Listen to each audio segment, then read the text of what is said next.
కొత్తపల్లి శివరాత్రి యాత్ర. అయితే మనము శివరాత్రి వచ్చింది కాబట్టి ఒక యాత్ర ప్లాన్ చేసినాం.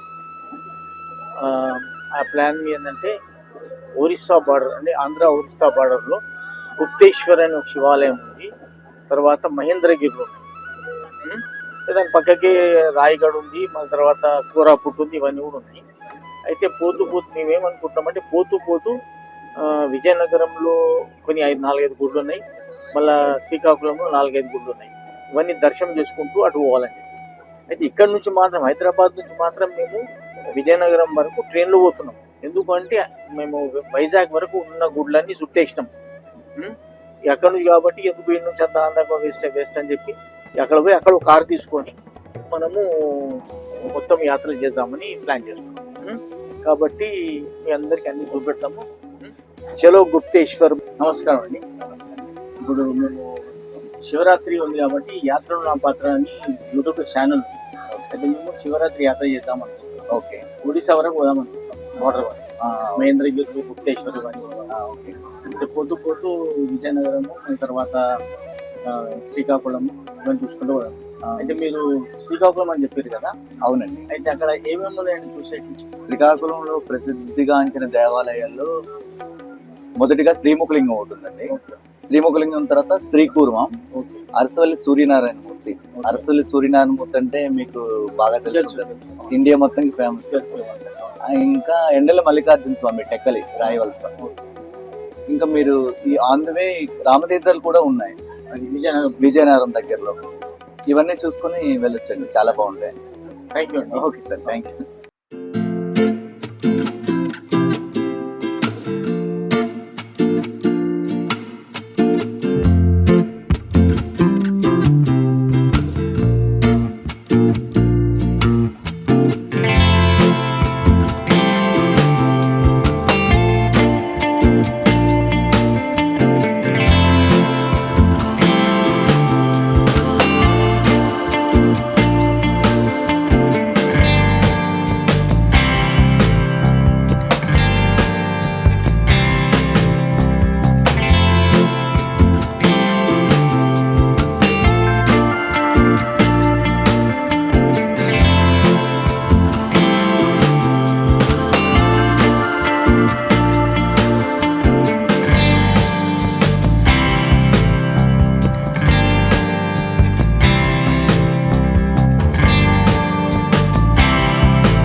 శ్రీముఖలింగంకి వచ్చేసినాము.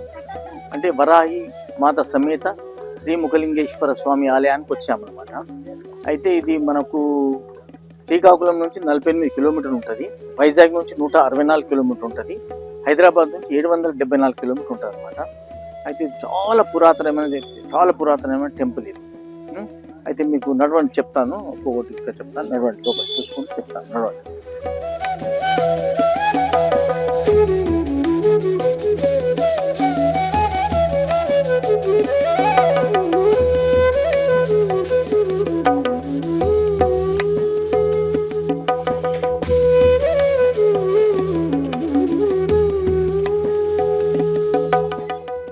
नमः शिवाय ओम नमः शिवाय हर हर शंकर नमः शिव हर हर भोले नमः शिवाय गंगाधराय शिव गंगाधराय हर हर शंकर नमः शिवाय.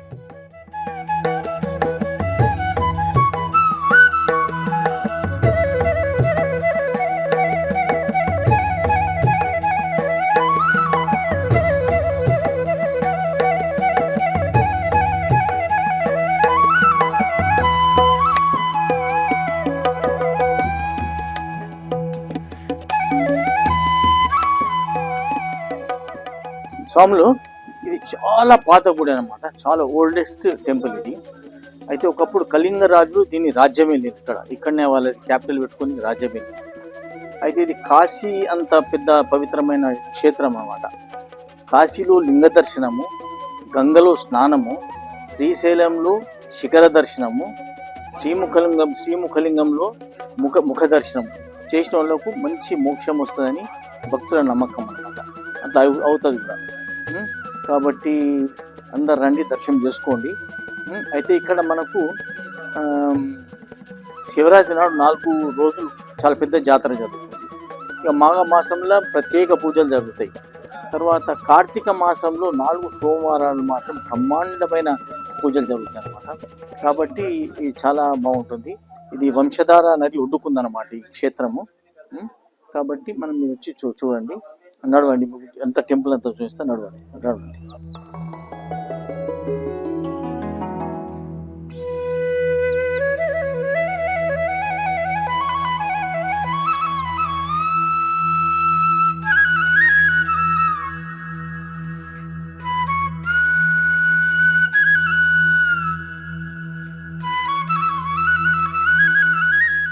శివుడు కూర్చొని మాట్లాడుతూ శనిశ్వరుడు అంటే నేను ఎవరినైనా నేను మట్టి ఇది చేయగలుగుతా అంటాడు. శివుడు అంటే నన్ను మాత్రం చేయలేవు, మయో బలాం శిషేసే పత్తర్కు తోడుతా ఉంటాడు అనమాట. అంటే నేను కూడా చేయగలుగుతా అంటాడు. అయితే సరే చేసి చూద్దాం, రేపటి వరకు నేను చేస్తా అంటాడు. చేసి చూద్దాం అంటాడు.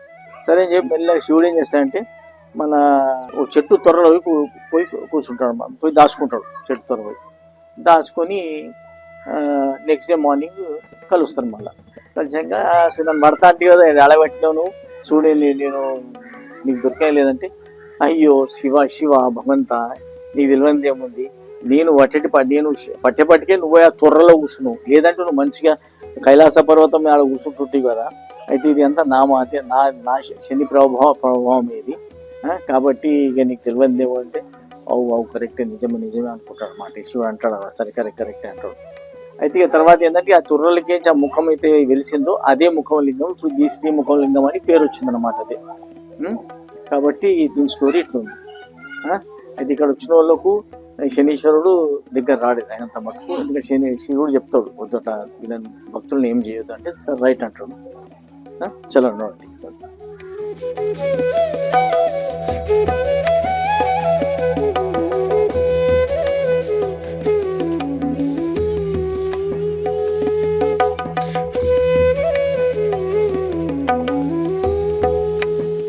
స్వాములు ఇది యముడు ప్రతిష్ఠించిన లింగము.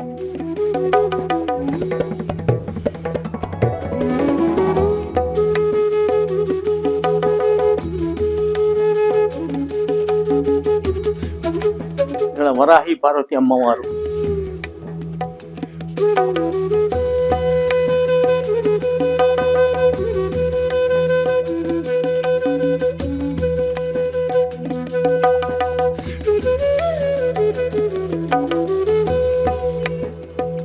స్వాములు మనం ఇప్పుడు బ్రహ్మాండమైన దర్శనమైంది, మీకు కూడా చేయించిన. గుడి ఎంత చూసుకుని ఎంత బాగుందో, మీరు కూడా రండి, దర్శనం చేసుకోండి. చాలా బాగుంది భగవంతుడు. శ్రీముఖలింగం ముఖం అంటే శ్రీముఖం చాలా బాగుంది. రండి, దర్శనం చేసుకోండి.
ఎండల మల్లికార్జున స్వామి వారి ఆలయానికి వచ్చినాము.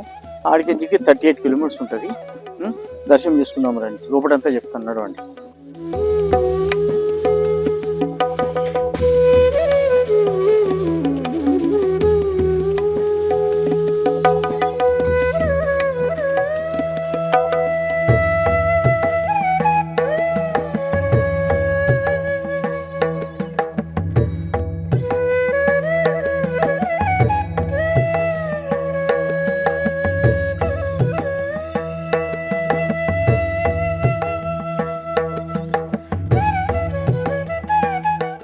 చేసుకోండి స్వాములు, దర్శనం చేసుకోండి.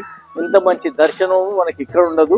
ప్రపంచంలోనే అంత అతిపెద్ద లింగం ఇది, ప్రపంచంలోనే అతిపెద్ద లింగం. ప్రతి సంవత్సరము ఇంతింత పెరుగుతుంది అనమాట. అయితే ఇది యాక్చువల్లీ స్వామి ఏమనేది, యాక్చువల్లీ ఇది ఆరోగ్యం అందరికి మంచిగా ఉండాలని చెప్పి ఇది ఇక్కడ స్వామి తెలిసిన అనమాట. అయితే స్వామి మీద ఏమి కట్టొద్దని చెప్పిండు, మీద మొత్తం ఓపెన్ ఉండాలి, గాలి మొత్తం.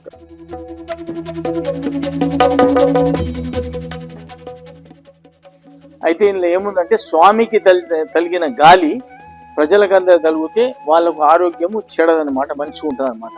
అందుకోసమే ఇట్లా ఓపెన్లో పెట్టుకొని చెప్పింది భగవంతుడు, ఓపెన్లో పెట్టింది అనమాట.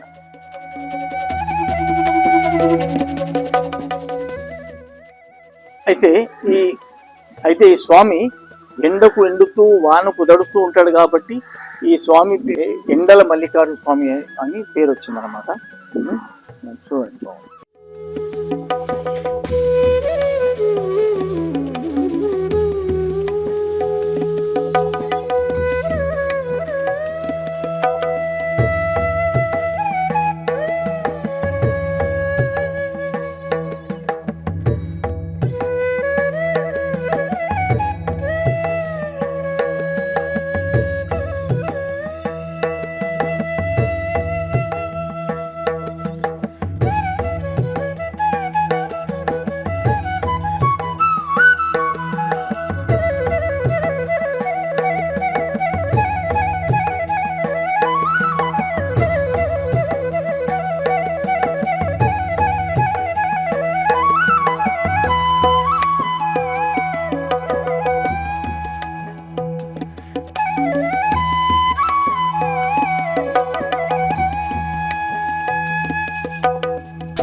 సీతమ్మ వారి కోనేరు ఉంది, అందులో స్నానం చేసి స్వామిని దర్శనం చేసుకుంటారు. అభిషేకము ఆ నీరుతో చేస్తారు అన్నమాట.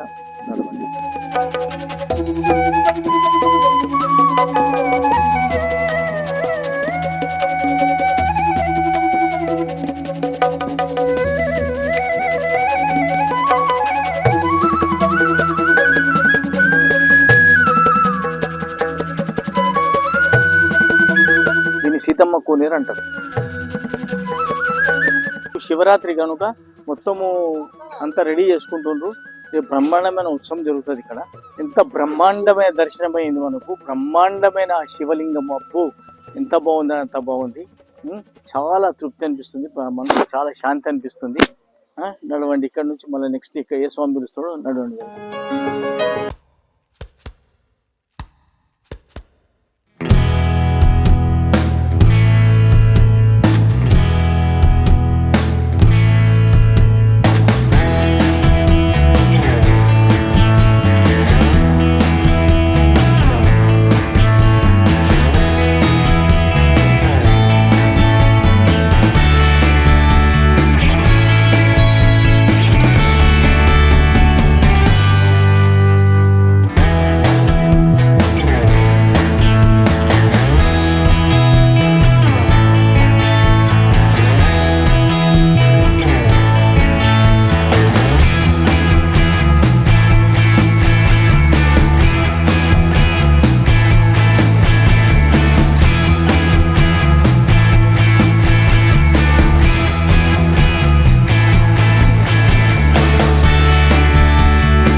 యాత్రలో నా పాత్ర మీ అశోక్ కుమార్ కొత్తపల్లి. అయితే స్వామి ఇప్పుడు మనం అరసవిల్లి సూర్యనారాయణ స్వామి వారి దేవస్థానానికి వచ్చినాం. అయితే ఇది శ్రీకాకుళం నుంచి 3 కిలోమీటర్లు ఉంటుంది, వైజాగ్ నుంచి 120 కిలోమీటర్లు ఉంటుంది, హైదరాబాద్ నుంచి 730 కిలోమీటర్లు ఉంటుంది. అయితే ఇప్పుడు ఎండల మల్లికార్జున స్వామి ఆలయానికి వచ్చినాం కదా, అక్కడి నుంచి 47 కిలోమీటర్లు ఉంటుంది. అయితే ఇది ద్వాపర యుగాంతరం అంతంలో ఇంద్రుడు ప్రతిష్ఠించిన ఆలయం. చాలా పురాతన ఆలయము. దేశంలో ఉన్న ఆలయాల కంటే అందరికంటే పురాతనమైనది. ఇంకోటి కోనార్కు ఉంది, కానీ కోనార్కు కాడ పూజలు కావు, పూజలు అయ్యే పాత ఆలయం ఇదే అన్నమాట. కాబట్టి నడవండి, దర్శనం తీసుకున్నాం. నడవండి, లోపలికి అలవాళ్ళు లేదు కాబట్టి దర్శనం తీసుకున్నాం.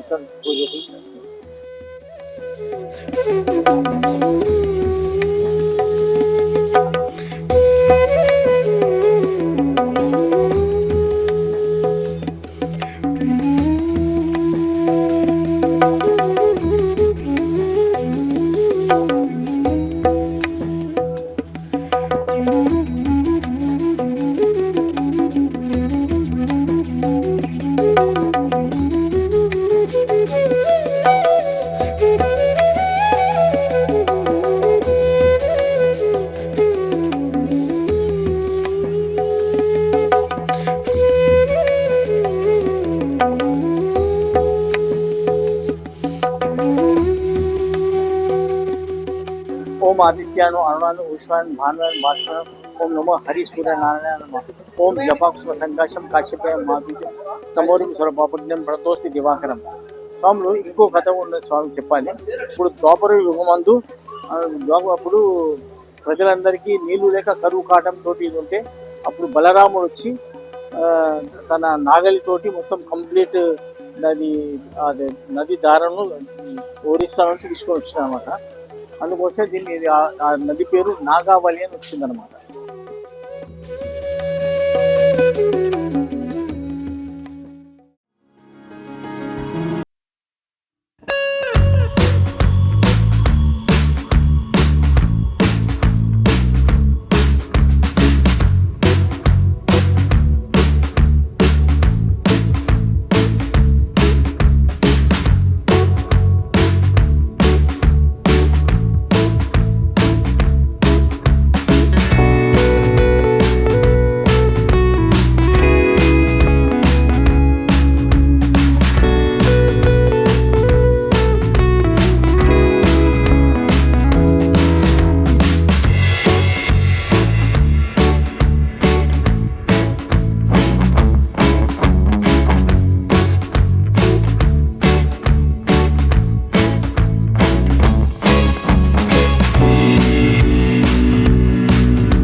నమస్కారం. యాత్రలు నా పాత్ర మీ అశోక్ కుమార్ కొత్తపల్లి. అయితే ఇప్పుడు మనము శ్రీకూర్మంకి వచ్చినాం అనమాట.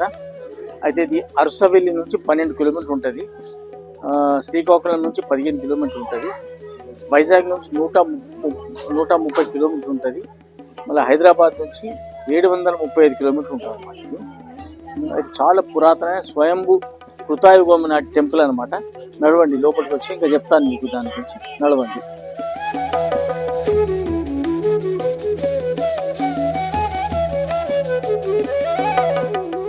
గోవింద హరి గోవింద మత్స్యకూర్మ గోవింద గోవింద హరి గోవింద వరాహ నరసింహ గోవింద గోవింద హరి గోవింద వామన భృగ్రామ గోవింద గోవింద హరి గోవింద రామకృష్ణ గోవింద గోవింద హరి గోవింద బౌద్ధ కల్కి గోవింద గోవింద హరి గోవింద మత్స్యకూర్మ గోవింద.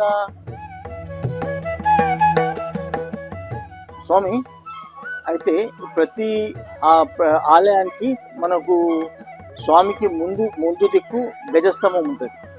కానీ ఈ టెంపుల్కు ముంగట ఉంది, వెనక సైడ్ కూడా ఉంది, 2 గజస్తంభాలని ముందు వెనక. అయితే చెప్పడం ఏమంటే వీళ్ళు ఏం చెప్తారంటే స్వామివారు తూర్పు నుంచి పడమరకు తిరిగిరనమాట. ఇటు ముఖం నుంచి అటు ముఖం ఎట్లా పోయిందనమాట. దీని ప్రత్యేకత అది. నడవండి చెప్తాను.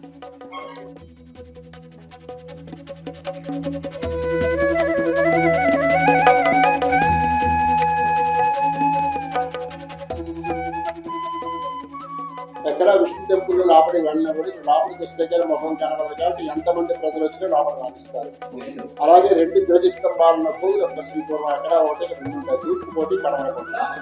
అలాగే ఇది పుట్టయుగం నాటి మంది 4 యుగాలు పట్టింది. లవకుశులు వచ్చారు, బలరాముడు వచ్చారు, త్రిలోకం వచ్చారు. ఎక్కడ విష్ణువుకి అభిషేకం డైలీ అర్లీ మార్నింగ్ పంచామృతాభిషేకం అభిషేకం జరిపిస్తే శని దోషాలు ఉంటే పోతాయి. దుష్ట సంహారం అవతారం పూర్ణావతారం, అడగకుండా వరాలు ఇచ్చిన వాడు పూర్ణావతారం. అలాగే ఇక్కడ 2 దర్శనంకి వస్తే ఇద్దరు ఎవరు పోలీసు సిలిండర్ రన్నింగ్ లో ఉంటుంది. అలాగే దానికి ఫోటో ఇంట్లో షాప్ లో ఫ్యాక్టరీలో ఆఫీసులో పెట్టుకోవడం అంతే. ఏంటంటే క్షీరసాగర్ మొదలు కింద నేను ఆధారపడిన బేస్మెంట్ గా ఉంది. ఇంటి మీద ఉన్న పర్వతాన్ని ఇటు పడిపోకుండా ఎలా కాపాడుతాడు. స్లో అండ్ స్టడీ దాదాపు అప్పారు గారు మంచి పొజిషన్ ఇస్తాడు. మేము శనిదోషాలు పోగొడతాడు, రాహుకేతు గ్రహదోషాలు పోగొడతాడు, సంతానకారకుడు, ఆరోగ్యాన్ని ఇస్తాడు. అలాగే వీళ్ళు లవకుశులు వచ్చి అభిషేకం చేసుకున్నారు. బలరాముడు వచ్చి దేవాలయం విజిట్ వెళ్ళిపోతుంది. ఈ టెంపుల్ ఎక్కడ కట్టకూడదని నాగల దగ్గర అదే ఇప్పుడు నాగావళి.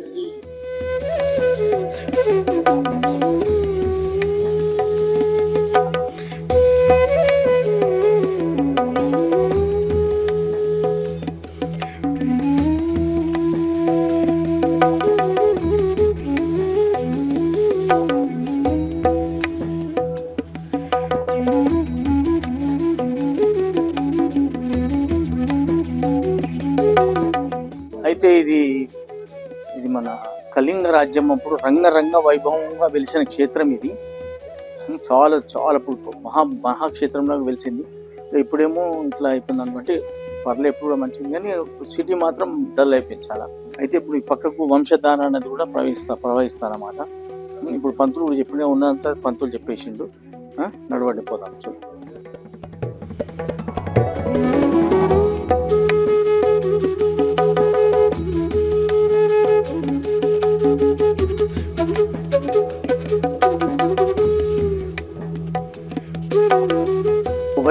ఇది శ్రీ శ్రీ వైష్ణవి దుర్గాదేవి మాత మందిరం. ఓం శ్రీ మహాలక్ష్మి నమః. ఓం శ్రీ వాణి లక్ష్మి విజయకనక దుర్గా మాతా కీ జై. ఓం శ్రీ వాణి లక్ష్మి విజయకనక దుర్గా మాతా కీ జై. ఓం భూం భృవః స్వః తత్సవితుర్వరేణ్యం భర్గో దేవస్య ధీమహి ధియో యో నః ప్రచోదయాత్. తల్లి పునర్దర్శనం ప్రాప్తిరస్తు. సర్వం నువ్వే రక్ష, సర్వ జగత్ రక్ష, శ్రీరామ రక్ష.